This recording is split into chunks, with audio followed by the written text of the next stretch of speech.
Okay, we're the Hills. I'm Judy, and this is Robert, or Bob. And we're at the home that the Mennonite Relief, Disaster Relief, is building for us, because we lost our home by flood on October 10th of 2018. The water came in very hard. If it had been in the nighttime, we wouldn't have got out of it. It come at 11 o'clock or 11:30 in the evening, morning, I'm sorry. But my husband we hadn't had any storms or anything, and my husband had been out on an errand, and he stuck his head in the back door and told me, he said, "Get your stuff gathered up, we got to get out of here." And then he left, and I didn't know what he was talking about or anything. I went and looked out the front door. There wasn't anything going on out there. You know, I was thinking fire or something.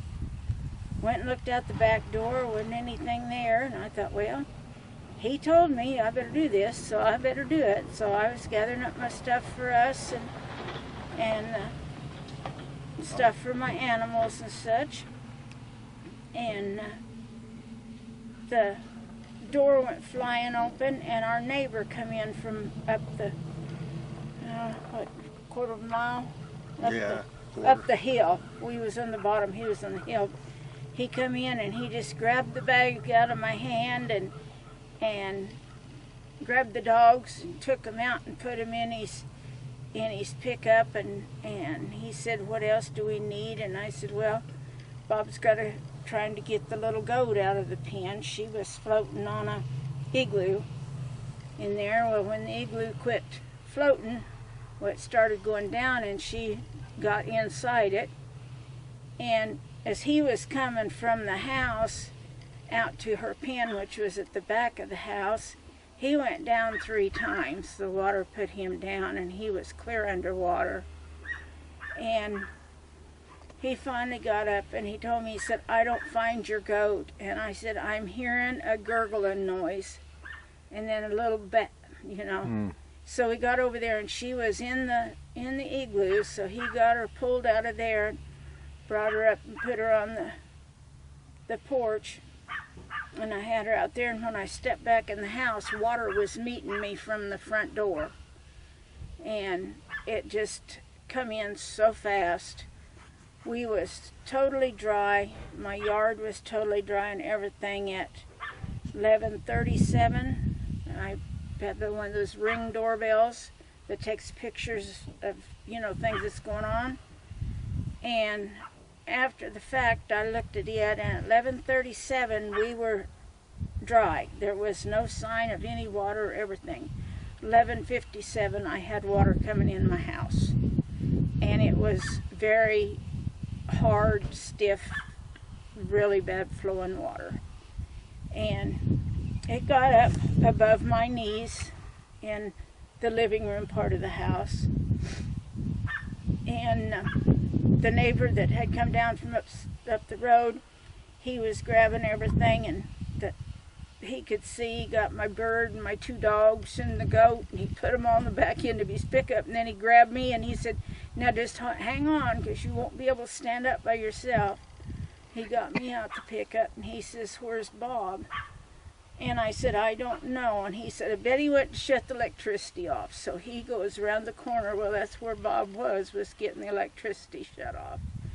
But he was having trouble walking through it. You know, his legs wasn't holding him up. And Spud got a hold of him and brought him out to the pickup. And then we went through the water on the road. Well, the fire people had told him to begin with not to come down there because the road was washed out, you know. And he said, "The Hills aren't up here." He said, "I'm going after them." And they said, "Well, you'll probably lose your pickup." He said, "If I do, I'll walk or I'll swim." So when we left there, he had water up above the hood on his pickup, and Bob brought ours behind him, and his is a Dodge. It's 1 ton. It sets a little lighter, and it was it was pushing water clear up on the top of the pickup. But we got out, went back and helped the neighbors. They'd got their children to dry land. Then they had to go back and try to get their horses out. They had, one of the neighbors had come by when we didn't even know there was anything going on. He had heard it, heard about it.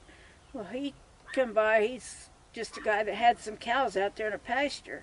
And he come by with a stock trailer, and he grabbed our horse and took off with him.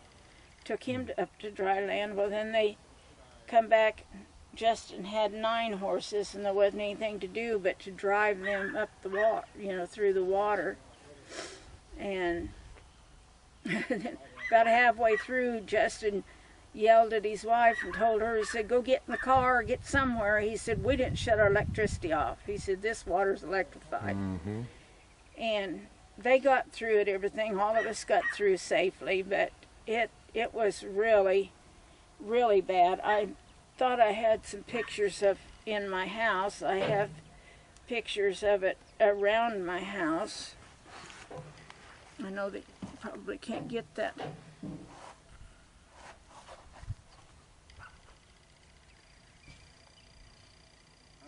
But we did find out that our house wasn't level that we'd been living in, because some places had water up above my knees, some places just had it on my ankles. It wasn't. That's just the way. Definitely wasn't. Whatever, but we got out, and I mean, what do you do? The emergency management lady had come over, and then Red Cross was there, and who else was there? I mean, we had a lot of people there, but I'm just trying to think of the ones that helped us right at that moment. There was the Red Cross and the emergency management, and they all went into a deal the Red Cross was going to put us in a motel, Well, my daughter and her husband live in Enid, and with that kind of stuff going on, I needed my family. So we went on to Enid with them, but Justin and his family went to the motel for a while, and then they all got us houses to live in. And the house that I lived in, or am living in right now, is Chris Gosney, and it's on the Isabel Road, just south of Fairview. And they have let us live there with doing nothing but paying the propane. And it has just been really, really nice. And then I had a number that one of the girls had given me of the Catholic Relief in Oklahoma City and told me to call them. And I didn't call. I'm thinking, I'm not Catholic, You're thinking that, you got to be in their religion or something. And then some way or other, the lady got my phone number, and she called me from down there. And she went through what they do and all that, and she put me in contact with Bill. Well, Arlen Potter was the first one. The first one, yeah. I'll back up a little bit. There was a gentleman come on our place and come in and look the house over, and he offered to bring a crew in and take out the Wallboard. Yeah, the plaster, wallboard and plaster that was ruined.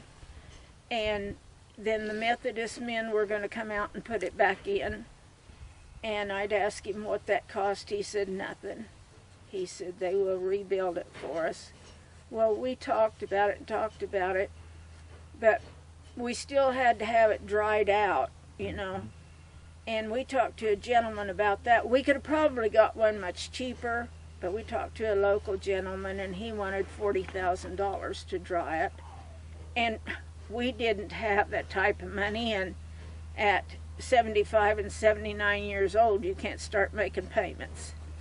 So, anyway, Arlen said, well, he would do what he could to help us. And he said he would also contact Bill and put him in contact with the Catholic lady down there. So he did. Honey, I can't remember her name. I can't either. My daughter would tell you. My mind got so warped up that I can't remember. My daughter talked to her most of the time, and then. I know, but I can't remember. Yeah. So, but anyway, then she told us that she thought that they could maybe get us a house built. They would have to see they needed some more money. They didn't have enough in the fund, and she'd have to see what she could get from other donors, to place. And they had asked us if we could pay $15,000 on it, and yeah, we did. I mean, we wasn't totally broke. We did have a little money put away for retirement, but not enough to build a whole house, But anyway, we agreed to pay the $15,000, and then she went to work, and she had to get the okay from the higher supreme beings, I think she called them. And when they gave her the okay to go ahead, then she started looking for donations and whatever. And the people down here had been so good about furnishing us with stuff and buying new furniture for us and giving us money. We went to friends of ours in Cleo had a chili supper for benefit, and they just had it for the what's Justin's last name? Edwards. For the Edwards family and us together. And that was just, I could not believe the money that the people gave for a bowl of chili. Well, the turnout that they had, they had a big turnout. There was people there that I don't think I have ever seen. Probably won't see them again. But they were just so good and helped us so much that I don't know where we'd been if we hadn't done that. And then a friend of ours, Stephen Jester, contacted us, and he told us, he said, he said, we don't have the money to give you any money, but he said, I do have a deal that I would like to make you. And he said, I've got, how big is this place? Oh, I don't know, it's 160 or 80, something like that. It's a big, pretty good sized piece of But land. he said, I will sell you a piece of property, whether you want 5 acres, 10 acres, whatever.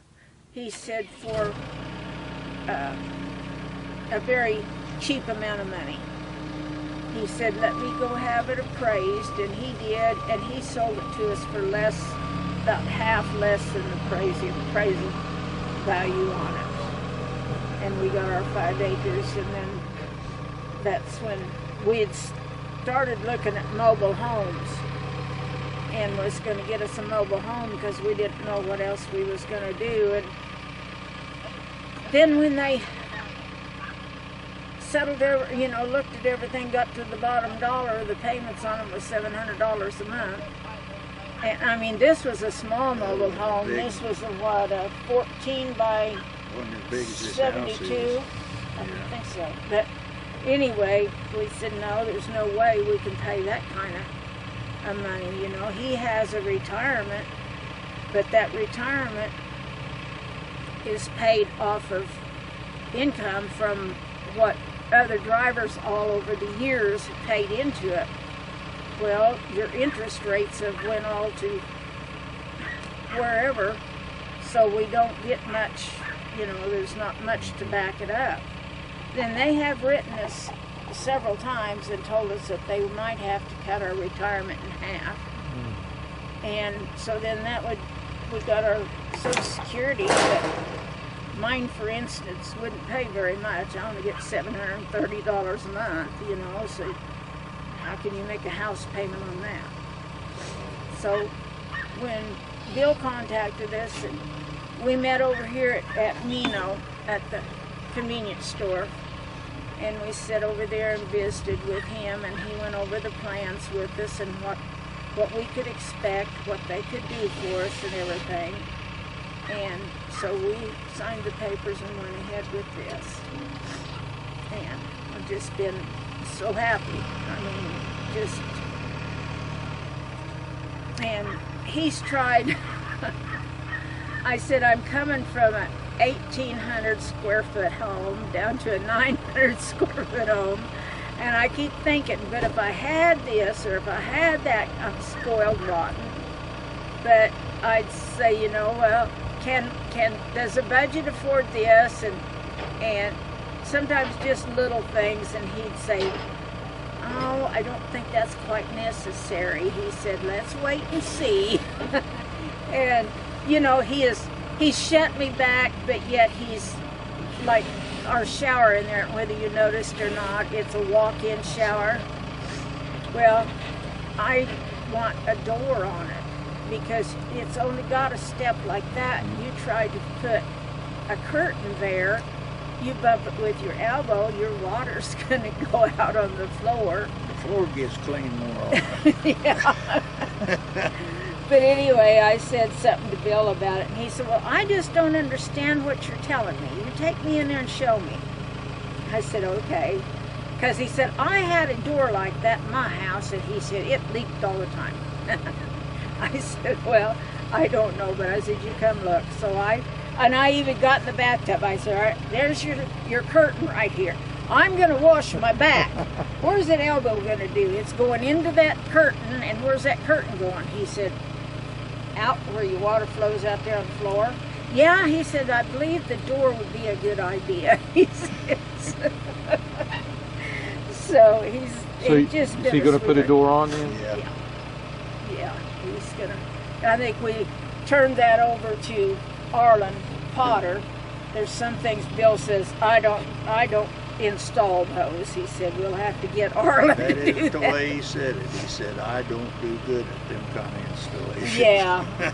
And so I talked to Arlen. He was out later that day, and I talked to him, and he said, I got a phone number. I just call this guy and say, I need a door such and such inch wide. And he said, that's up to them put it in. I said, well, you need to talk to Bill and see if we stay under the budget. And he said, I will.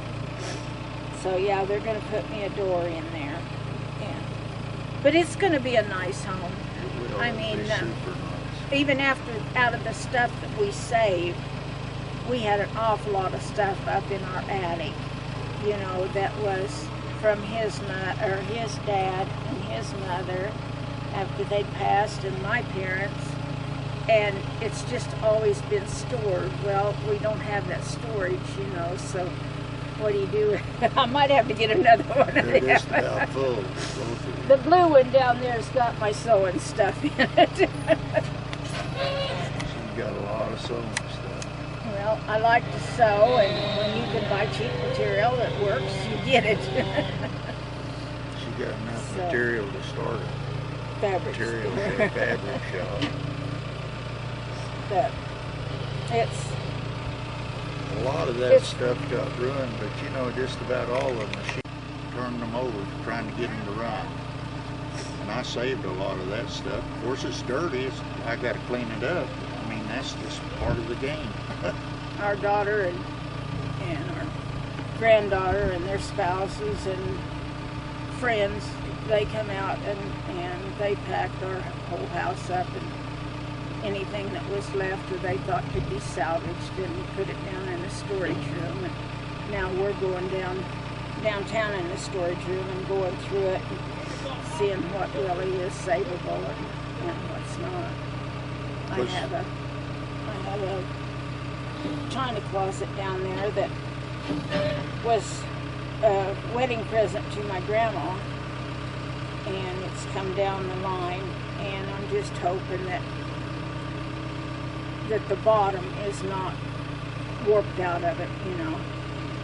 The top of it's okay, just so the bottom's not, because my mom collected salt and pepper shakers, and that's what it's full of. So And I told Bill, I said, you got to make me a corner someplace I can put that big thing in.